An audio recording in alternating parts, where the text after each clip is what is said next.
Welcome back to the vault, everyone. This time around, we are going back deep into the vault, back to the 1500s, back to an old swindle game known as pricking the garter.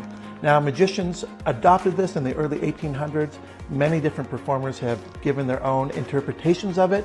In this download, you're going to learn from three masters. You're going to learn from the legendary Johnny Thompson, Bobby Bernard from the UK, and Canada's Phil Matlin. Three different routines for the endless chain.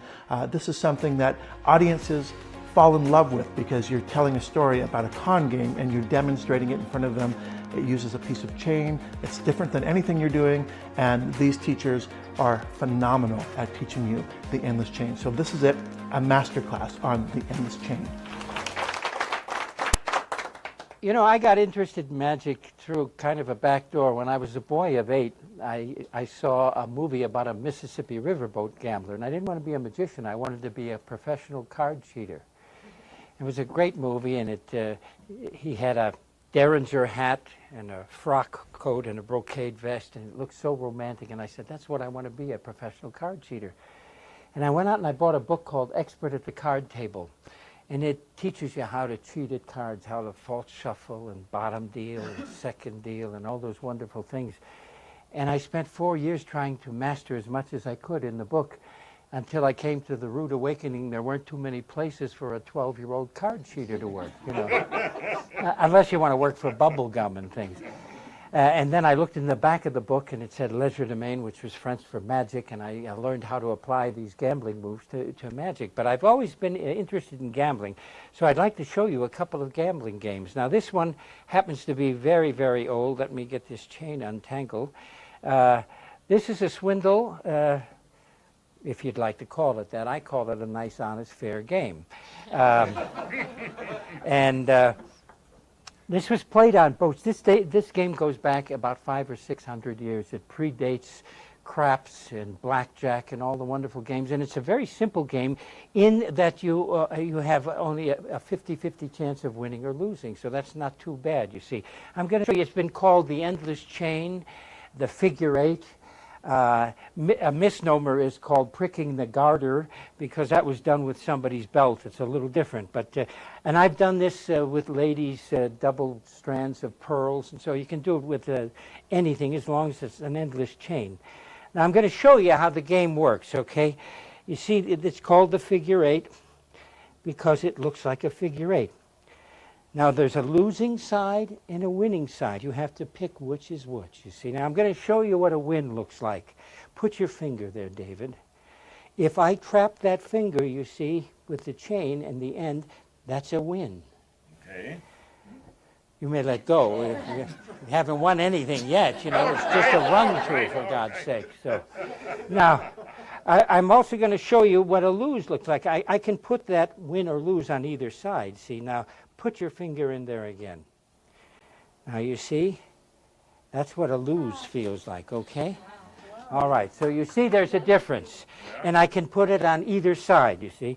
Now, this was taught to me by a racetrack tout, but he never told me why you win and lose. I'm going to show you something that nobody ever gets to see, why you lose. Now, this is the lose over here. Put your finger in there for a moment. Well, take it out, and I'm going to show you why you lose. You see, when you take that, you see that there's no loop there at all. There's the actual end. You see what I'm saying? Right. Now, so if you were to put your finger in there, and I were to pull, of course, you're going to lose. Now, who would like to play? Me. Good. What do you want to put up, David?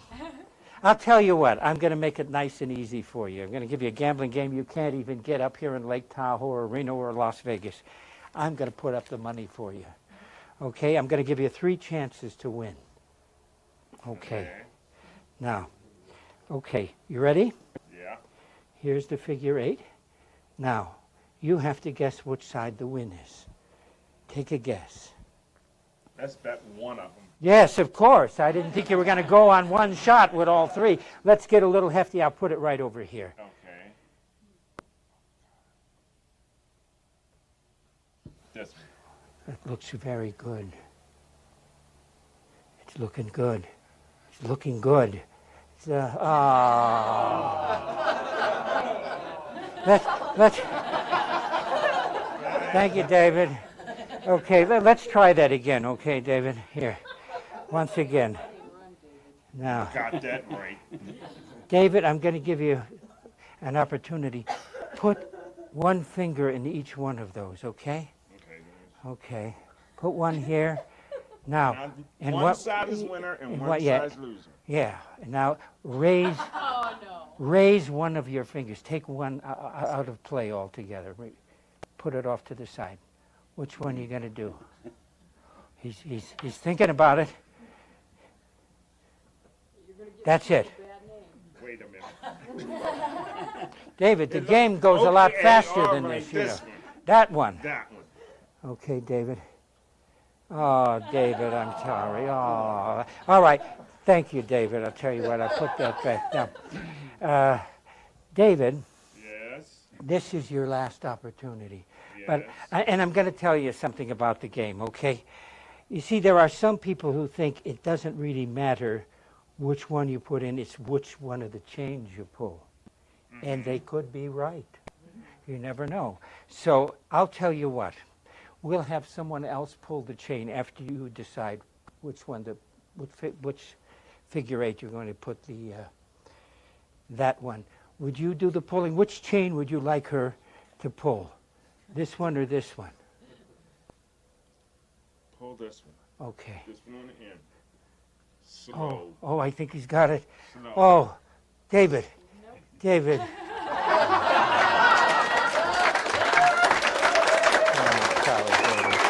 Now,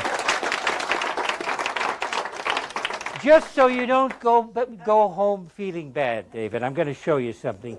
This is the positive. You see, I'm going to come right around here like that, and now that's a definite winner because you know that's the end, you see, and I'm going to prove it to you, see. It can't be anything else but that, okay? Right. Okay, we're going to do it again, all right? Now keep your eye on it. I'm just going to do exactly the same thing like so. Put your finger in there. Okay. All right, David, here we go. 1, 2, 3. David, maybe you ought to take up Mahjong. You know what I'm saying? Okay.